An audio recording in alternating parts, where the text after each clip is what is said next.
Hello everyone, achieve your goals में आपका स्वागत है। आज हम हिंदी पेडागोजी के टॉपिक 4 भाषा अधिगम में व्याकरण की भूमिका पर डिस्कस करेंगे। इसके लिए मैंने टेट में पूछे गए प्रश्नों को इस वीडियो में शामिल किया है।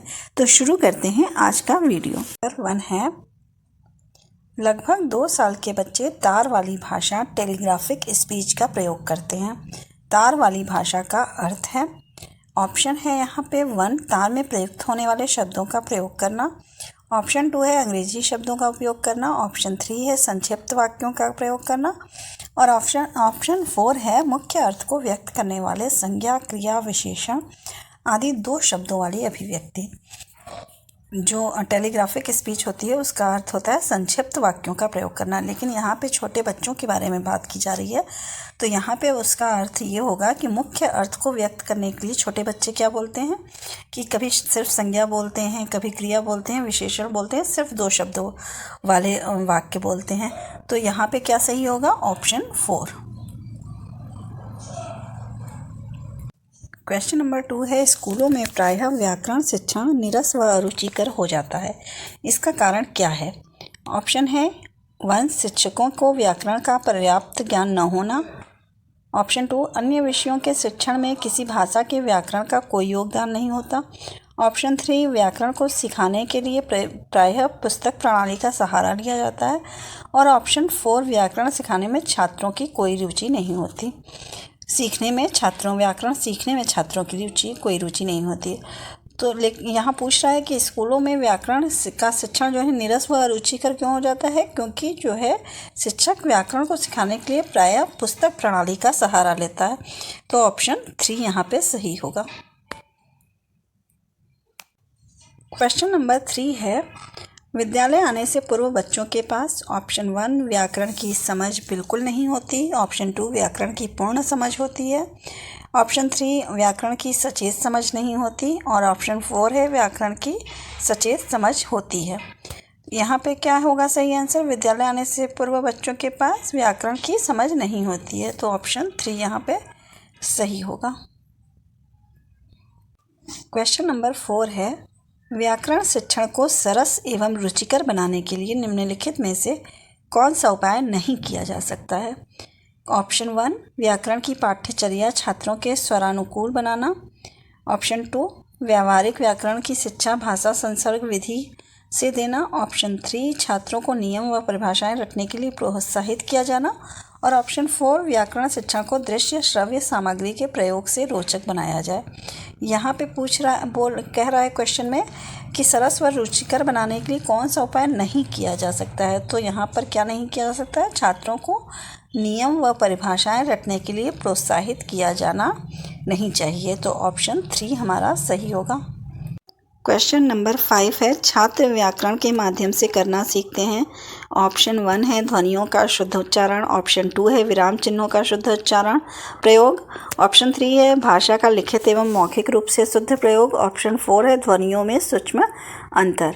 क्या करते हैं बच्चे? छात्र व्याकरण के माध्यम से क्या करना सीख जाते हैं? भाषा का लिखित एवं मौखिक रूप से शुद्ध प्रयोग। तो ऑप्शन यहाँ पे 3 सही होगा। क्वेश्चन नंबर 6, इनमें से अक्षर बोध विधि नहीं है। ऑप्शन है 1 वाक्य विधि, ऑप्शन 2 है प्रत्यक्ष विधि, ऑप्शन 3 है वर्ण विधि, ऑप्शन 4 है शब्द विधि। कौन सी विधि जो है वो अक्षर बोध की विधि नहीं है? ऑप्शन 2 जो है प्रत्यक्ष विधि वो अक्षर बोध की विधि नहीं है। तो यहाँ पे ऑप्शन 2 सही होगा। क्वेश्चन नंबर 7, किस विधि के अंतर्गत अध्यापक व्याकरण विषयों को प्रसंग के साथ जोड़ने का प्रयास करता है? ऑप्शन है 1 प्रत्यक्ष विधि, 2 है भाषा संसर्ग विधि, 3 है प्रासंगिक विधि और 4 है पाठ्य पुस्तक विधि। किस विधि द्वारा अध्यापक व्याकरण विषयों को प्रसंग के साथ जोड़ता है? प्रासंगिक विधि के द्वारा। तो ऑप्शन 3 यहाँ पे सही होगा। क्वेश्चन नंबर 8 है, प्राथमिक स्तर पर एक अध्यापिका संज्ञा पढ़ाते समय पहले संज्ञा की परिभाषा बताती है, उसके बाद उससे संबंधित उदाहरण समझाती है। अध्यापिका व्याकरण शिक्षण की कौन सी विधि अपनाती है? ऑप्शन है यहाँ पर फर्स्ट ऑप्शन है प्रत्यक्ष विधि, सेकंड है सूत्र विधि, थर्ड है आगमन विधि और फोर्थ है निगमन विधि।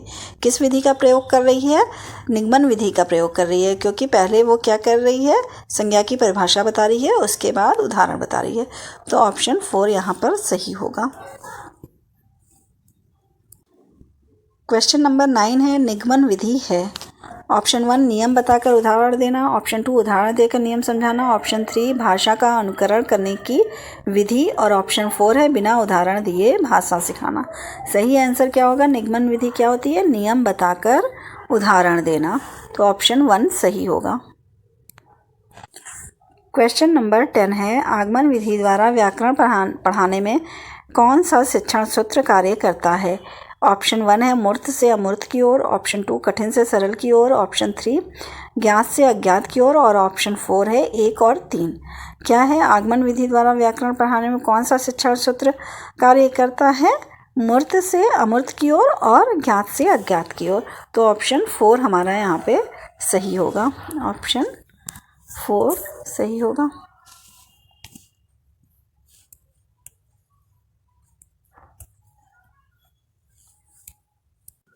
क्वेश्चन नंबर 11 है मैंने चाट खाई और फिर मैं हंसी। शर्मिला का यह भाषा प्रयोग मुख्यतः किस ओर संकेत करता है? ऑप्शन है 1 व्याकरणिक नियमों की जानकारी न होना, 2 नियमों का अति सामान्यीकरण, 3 भाषा प्रयोग में असावधानी और 4th है भाषा की समझ न होना। यहाँ पे क्या है? मैंने चाट खाई और फिर मैं हंसी, ये जो है भाषा का प्रयोग मुख्यतः किस ओर संकेत कर रहा है कि नियमों का अति सामान्यीकरण हो रहा है। तो ऑप्शन 2 यहाँ पे सही होगा। क्वेश्चन नंबर 12 है साधारण तौर पर शिक्षक यह समझते हैं कि बच्चों को लिखना तब सीखना चाहिए जब उन्हें वर्णों की पहचान पूरी तरह से हो जाए। यह विचार है। ऑप्शन 1 अवैज्ञानिक, ऑप्शन 2 सही एवं स्वीकार्य, ऑप्शन 3 वैज्ञानिक और ऑप्शन 4 है बाल स्वभाव के अनुकूल।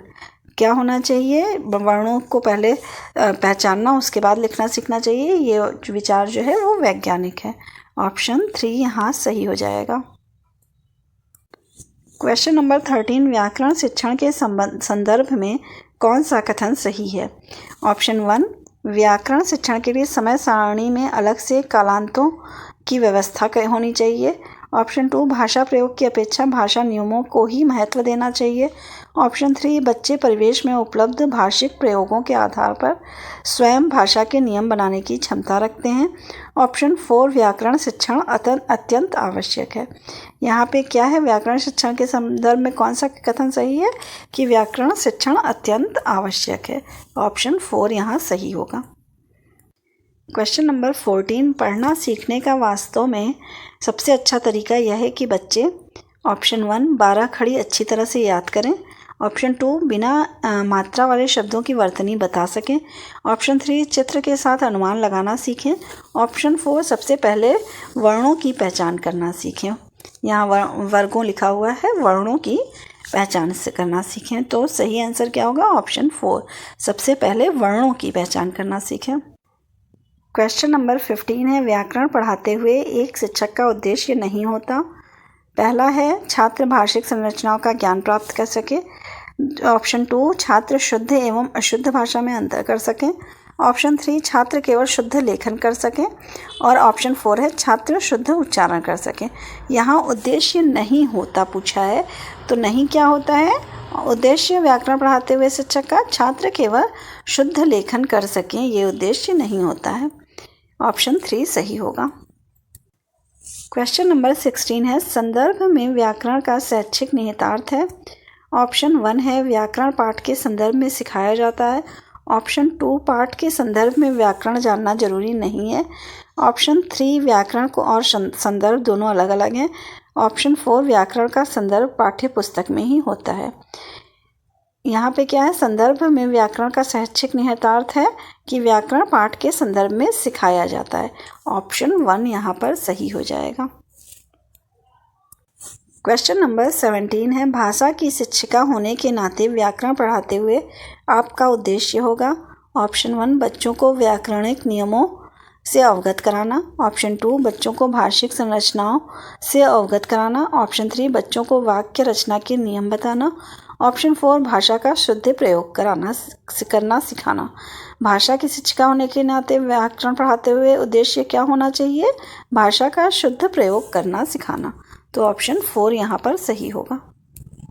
क्वेश्चन नंबर 18 है, भाषा सीखने में शब्दकोश का बहुत महत्व होता है। निम्नलिखित में से शब्दकोश का सबसे कम महत्वपूर्ण उपयोग कौन सा होगा?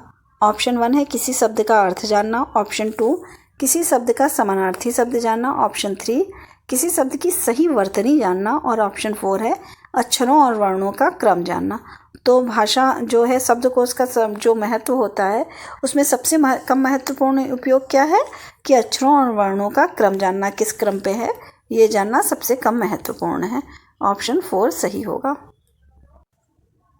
क्वेश्चन नंबर 19, 5वीं कक्षा की अध्यापिका छात्रों को व्याकरण पढ़ाने के लिए प्रसिद्ध लेखकों की पुस्तकें पढ़ाती है। वह व्याकरण पढ़ाने के लिए किस विधि का प्रयोग कर रही है?